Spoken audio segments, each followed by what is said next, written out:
اعوذ باللہ من الشیطان الرجیم بسم اللہ الرحمن الرحیم۔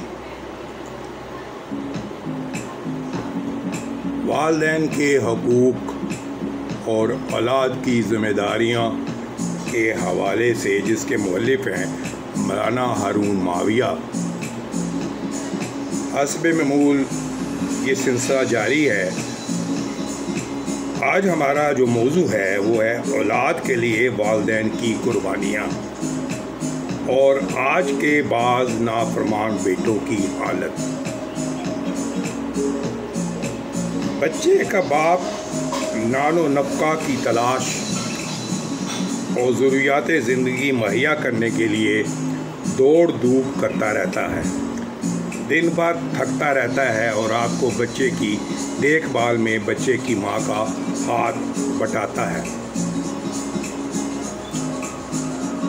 بچوں کو جھولے کو ہلاتا ہے، اگر وہ روئے تو اسے تھپتھپاتا ہے اور اپنی قوت و مشقت کو دور کرتا ہے، حتیٰ کہ مچھر اور مکھی سے بھی حد الوسع اس کو بچاتا ہے اور اس سے بھی خوف کھاتا ہے کہ کہیں اس پہ چیونٹی کا بوجھ نہ پڑ جائے۔ اس لیے اللہ جل شانہ نے بچوں کی تربیت کو پالنے پوسنے اور حسن سلوک کی وجہ سے بچوں کو یہ حکم دیا ہے کہ ان کی اطاعت کی جائے اور ان کے ساتھ حسن سلوک کیا جائے۔ ایک صاحب نبی کریم صلی اللہ علیہ وسلم کی خدمت میں جہاد کی اجازت طلب کرنے آئے تو آپ صلی اللہ علیہ وسلم نے دریافت فرمایا، کیا تمہارے والدین زندہ ہیں؟ تو انہوں نے عرض کیا، جی ہاں۔ آپ صلی اللہ علیہ وسلم نے فرمایا، پھر ان کی خدمت کا ہی جہاد کرو، باحوالہ حقوق والدین۔ آج کل حالت یہ ہے کہ بعض لوگ نہ صرف یہ کہ اپنے فریضے کو ادا نہیں کرتے اور اس سے عہدہ برا نہیں ہوتے، بلکہ وہ والدین کی نافرمانی کرتے ہیں اور ان کو ایذا پہنچاتے ہیں اور کھلم کھلا ان کے ساتھ برتاؤ اور سخت و سست باتیں کرتے ہیں، انہیں ڈانٹنے ڈپٹتے اور جھڑکتے ہیں، اپنی آواز ان کی آواز سے بلند کرتے ہیں۔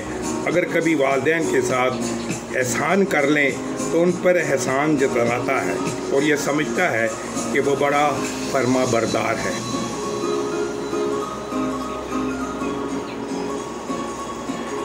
اس جیسا فرما بردار بیٹا دنیا میں نہیں ملے گا۔ روئے زمین پر اس سے زیادہ والدین کے حقوق جاننے والا کوئی نہیں ہے۔ ایسا لڑکا بڑا بدبخت، بدقسمت و محروم ہوتا ہے جو اپنے والدین کو برا بھلا کہے اور اس کے والدین سے اسے تنگ دل ہو اور اس کے ساتھ زندگی گزارنا ناپسند کرتے ہو۔ اس نان بازار کی وجہ سے یہ تمنا کرے کہ کاش وہ بانجھ ہوتے اور ان کی اولاد ہی نہ ہوتی۔ وہ اخلاق سے گری ہوئی ایسی باتیں کرتا ہے جسے سن کر اخلاق کا جنازہ نکل جاتا ہے۔ جو باتیں دین کے خلاف ہوں اور انسانیت اس سے شرمندہ ہوتی ہو، اس کی یہ حرکت ایسی گندی ہو جس کی وجہ سے پہاڑ بھی ریزہ ہو کر گر پڑیں اور زمین تنگ ہو جائے۔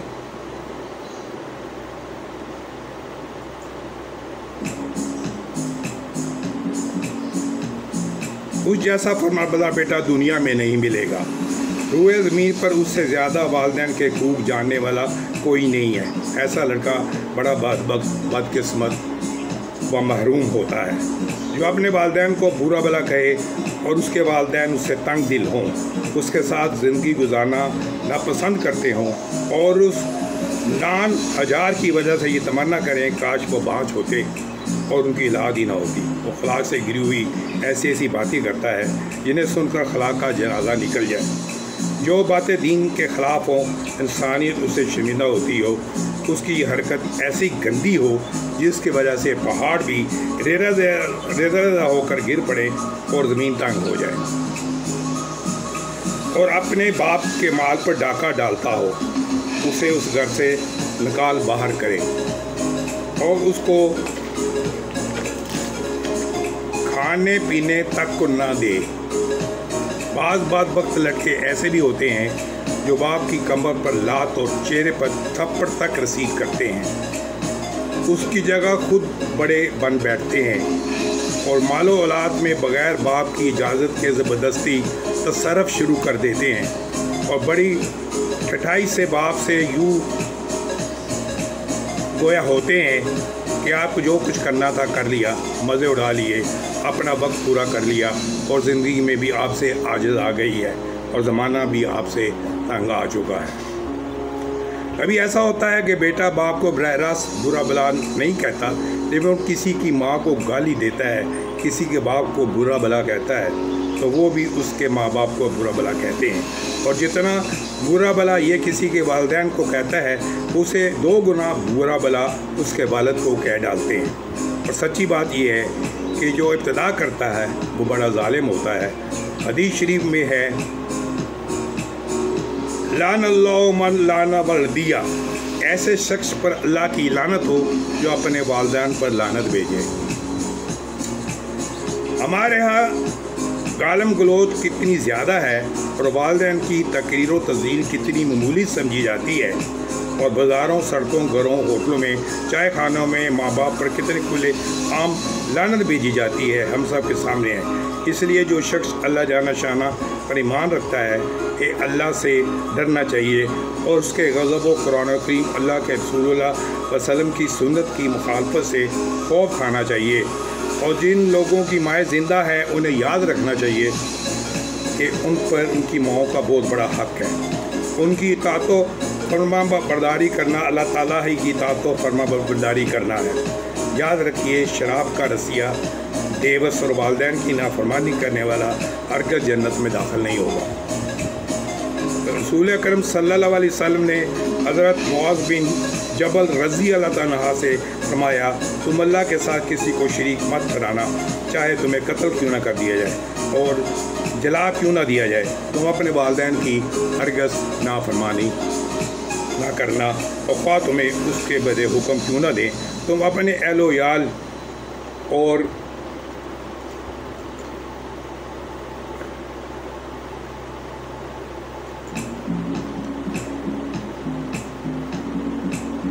اللہ تعالیٰ کی اطاعت و فرمانبرداری کرنا ہے۔ یاد رکھیے، شراب کا رسیہ، دیوس اور والدین کی نافرمانی کرنے والا ہرگز جنت میں داخل نہیں ہوگا۔ رسول اکرم صلی اللہ علیہ وسلم نے حضرت معاذ بن جبل رضی اللہ عنہ نے فرمایا، تم اللہ کے ساتھ کسی کو شریک مت ٹھہرانا، چاہے تمہیں قتل کیوں نہ کر دیا جائے اور جلا کیوں نہ دیا جائے۔ تم اپنے والدین کی ہرگز نافرمانی نہ کرنا، خواہ تمہیں اس بات کا حکم کیوں نہ دیں۔ تو اپنے اہل و عیال اور مال و دولت سے کنارہ کشی کیوں نہ ہو جاؤ۔ ایک روز نبی کریم صلی اللہ علیہ وسلم نے اپنے صحابہ رضی اللہ تعالیٰ عنہم کے پاس تشریف لائے۔ سب حضرات ایک جگہ پہ جمع تھے۔ آپ نے ان سے ارشاد فرمایا، اے مسلمانوں کی جماعت، اللہ تعالیٰ سے ڈرو اور رشتہ داروں سے صلح رحمی کرو، اس لیے کہ صلح رحمی کا اجر و ثواب سب سے زیادہ جلدی ملتا ہے، اور بغاوت سے بچو، اس لیے کہ سب سے زیادہ جلدی سزا بغاوت کی ملتی ہے۔ تم والدین کی نافرمانی سے بچو، اس لیے کہ جنت کی خوشبو جو 1000 سال کے فاصلے سے محسوس ہوتی ہے، اسے والدین کا نافرمان اور قطع رحمی کرنے والا اور بوڑھا زانی تقویر کی وجہ سے ٹخنوں کے نیچے کھڑا لٹکانے والا، سوار ہو یا کرتا یا پجامہ ہو یا تہمت پتلون، سونگ بھی نہ پائے گا۔ یاد رکھو، بڑائی سب کی سب اللہ کو زیب دیتی ہے، اس کا حق ہے، اور جھوٹ سب کا سب موجب گناہ ہے، سوائے اس جھوٹ کے جو تم کسی مسلمانوں کو فائدہ پہنچانے کے لیے بولو یا اس کے ذریعے دین کی طرف سے مدافعت اور بچاؤ کرنا ہو۔ اس کے ساتھ ہی اتنا انشاءاللہ تعالیٰ کل پھر ملاقات ہوگی۔ خدا حافظ۔